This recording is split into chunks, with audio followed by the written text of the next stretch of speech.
الحمد لله وحده والصلاة والسلام على من لا نبي بعده. أعوذ بالله من الشيطان الرجيم.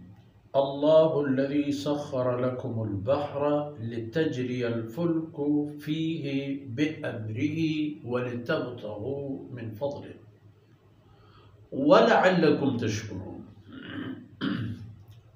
وسخر لكم ما في السماوات وما في الأرض جميعا منه إن في ذلك لآيات لقوم يتفكرون. سبحانك لا علم لنا إلا ما علمتنا إنك أنت العليم الحكيم. رب اشرح لي صدري ويسر لي أمري واحلل عقدة من لساني يفقه قولي واجعل لي وزيرا من أهلي. رب زدني علما وارزقني فهما ثم أما بعد.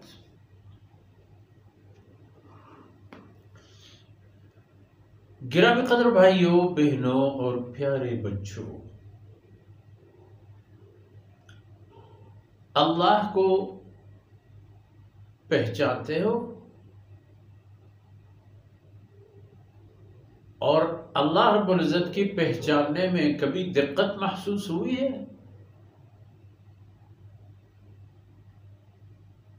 تو پھر یہ دیکھو، اللہ وہ اللہ ہے الذی سخر لکم البحر، جس نے یہ سمندری یہ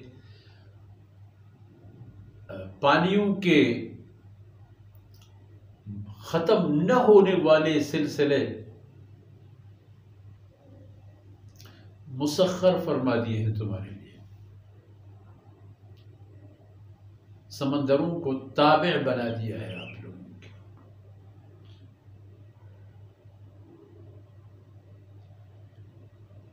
پانی ایک چھوٹی سی کنکری پھینک دو تو آخری کونے تک جا کر رکتا ہے، پہلے نہیں۔ لیکن یہاں پانی کے سینے پر جو کشتی دوڑتی ہے اس کا اپنا وزن ہزاروں کلو ہے۔ آج کل کی تو ہزاروں میں نہ، لاکھوں میں۔ اور اس دور کی کشتیاں لوہے سے بنے ہوئے،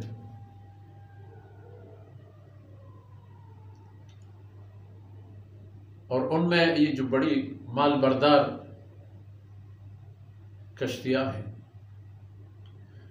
جو ایک کی لمبائی اور چوڑائی سے ایسا لگتا ہے کوئی ایک شہر چلتا پھرتا نظر آ جائے۔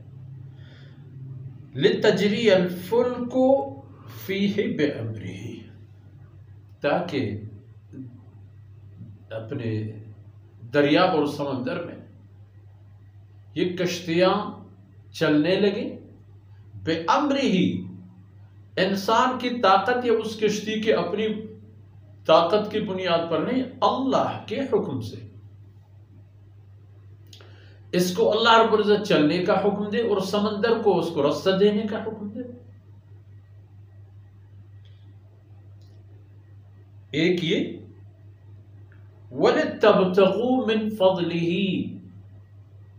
تاکہ او بنی نوع انسان تم لوگ اللہ کی فضل و مہربانی سے اپنے لیے روزیاں، رزق کے ذرائع تلاش کرو۔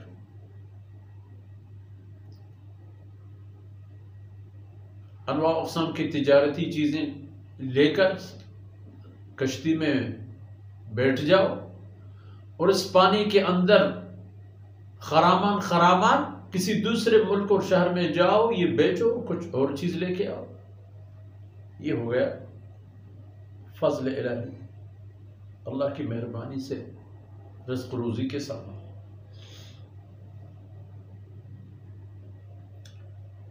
تاکہ یہ کام کرو اور تاکہ شکر گزار کرو، وَلَعَلَّكُمْ تَشْكُرُونَ، تاکہ اللہ رب العزت کی شکر گزار بندے بنو۔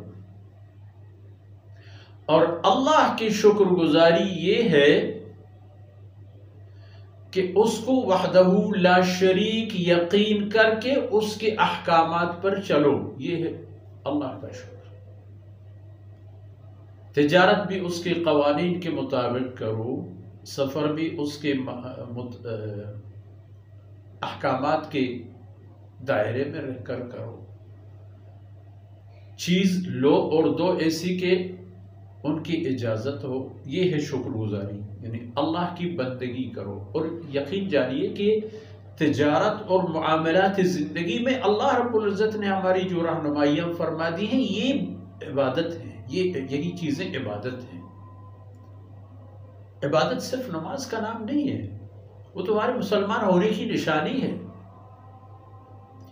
وہ نشانی ہے کہ ہم اللہ کے عبادت گزار بندے ہیں۔ دکان میں، زمین میں، تجارت میں، گاؤں میں، پڑوس میں، اولاد میں، والدین میں، حقوق و فرائض میں، یہ نماز میرے اور آپ کی اس چیز کی نشاندہی کرتی ہے۔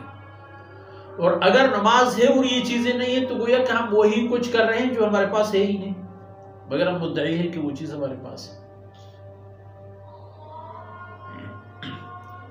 یہ ایک بات، اور وہ اللہ ہے کہ سخر لکم ما فی السماوات و ما فی الارض، کہ اس نے تم لوگوں کا کے تابع بنا دیے ہیں وہ ہر چیز جو آسمانوں میں ہے اور زمین میں ہے۔ آسمانوں میں ہے چاند، تمہیں چاندنی دیتی ہے، روشنی فراہم کرتی ہے۔ کائنات کی خلا اور وسعت میں اللہ نے سورج رکھا ہے، وہ تمہیں انرجی دے دیتا ہے۔ حیاتیات وہیں سے منتقل ہوتے ہیں اللہ کے حکم سے، معقولات و مشروبات میں، اور پھر ہماری زندگی کے حصہ بن کے ہمیں ہٹا کٹا بنائے، کایا پیا اور موج کیا۔ اور فرمائے یہ سب کچھ منہ، اللہ رب العزت نے اپنی طرف سے، اپنے مرضی و مہربانی سے۔ اور فرمائے ان فی ذلک لآیات، یہ چاند، یہ سورج، یہ سمندر، یہ کشتیاں اور یہ ہوائیں، یہ فضائیں، سب کچھ کس بھی چیز کو اگر دیکھا جائے، کسی بھی طرح کی ایک عجائب قدرت کا مشاہدہ و مظاہرہ کیا جائے، سب میں نشانیاں ہیں، نشانیاں ہیں اللہ رب العزت کی وجود، وحدانیت اور طاقت کی۔ جو نظام اور نہج طریقہ اللہ رب العزت نے بنا دیا ہے، کوئی تبدیلی لا کر دکھاؤ تو 2 منٹ کے لیے سورج کو اس کی سرعت اور اسپیڈ سے چلے جانے سے سنبھالو، روکو، نہیں چلو گی، دکھا دو نا اگر طاقت ہے۔ یا اسی طرح چاند کو، ستاروں کی جگمگاہٹ کو، ہوائیں آئیں تو جاؤ، کوئی سینہ تان کر کھڑے ہو جاؤ اور کہو کہ رک جاؤ، نہیں کر سکو گے۔ ان فی ذلک لآیات لقوم یتفکرون، ان لوگوں کے لیے، ان طبقات و معاشرے کے لیے جو سوچنے والے لوگ ہیں کہ اللہ کی طاقت دیکھو، اللہ کی قدرت دیکھو، کتنے عظیم شان ذات ہے، ہم تو اس کی مخلوقات کا ایک معمولی حصہ ہیں، اور اس نے ہماری حیثیت سے گویا کہ کئی گنا بظاہر بڑھ چڑھ کر ہمیں ان کائنات کی تمام وسائل پر دسترس دی ہے۔ وَسَخَّرَ لَكُمْ، جو کچھ آسمانوں میں ہے وہ بھی آپ کے تابع، جو کچھ زمین میں ہے وہ بھی آپ کے تابع، یہ اونٹ، یہ گائے، یہ بیل، یہ بھینس، یہ فلان فلان، کہاں ہماری طاقت اور کہاں ان کی طاقت، تابع ہیں آپ کے۔ آپ کو گوشت بھی دیتے ہیں، دودھ بھی دیتے ہیں، پشت بھی دیتے ہیں اپنے حمالی اور باربرداری کے لیے۔ یہ تمام اللہ کی قدرت و وحدانیت اور تسلط کی نشانیاں ہیں کہ وہ اللہ ہے، ایک ہے، اور وہی ایک اللہ اتنی طاقت کا مالک ہے کہ لیس کمثلہ شیء۔ اور ان معروضات کے ساتھ ہی آج کی باتیں اختتام پذیر ہوتی ہیں۔ اللہ رب العزت کوتاہیوں سے درگزر فرمائے۔ وصلی اللہ علی نبینا محمد وعلی آلہ وصحبہ۔